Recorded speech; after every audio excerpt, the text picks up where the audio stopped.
Trois points étaient inscrits à l'ordre du jour de cette séance plénière au Sénat, dont celui relatif à l'examen et adoption du projet de loi portant autorisation de la 83e prorogation de l'état de siège en Ituri et au Nord Kivu. Ainsi, après lecture de la correspondance adressée aux deux chambres du Parlement par le président de la République, le vice-premier ministre de l'Intérieur a pris la parole pour présenter son économie. Jacquemain Chabani, qui a défendu le maintien de l'état de siège, a estimé qu'il est essentiel pour rétablir la paix dans l'est du pays. Au cours du débat, deux sénateurs ont estimé qu'il était nécessaire de réévaluer les stratégies mises en place pour garantir les résultats concrets. Conscients des défis à relever, ils ont estimé que la prorogation de l'état de siège reste une mesure cruciale pour lutter contre les groupes armés. Viendra le moment de vote et le résultat est sans appel.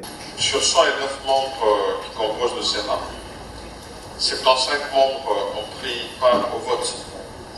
72 membres ont voté oui. 2 membres ont voté non. Un membre a voté abstention.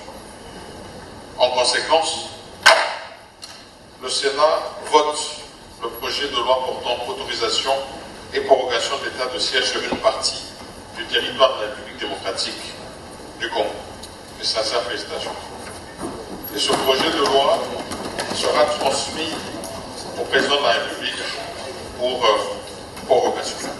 Cette 83e prorogation de l'état de siège de 15 jours permettra aux FARDC de poursuivre leurs opérations de pacification tout en offrant une fenêtre de réajustement des stratégies à une stabilité durable. D'autres points ont également été abordés, notamment la poursuite de la mise en place des groupes provinciaux, des groupes politiques et des commissions permanentes, ainsi que la présentation du rapport de mission du président du Sénat à Malabo.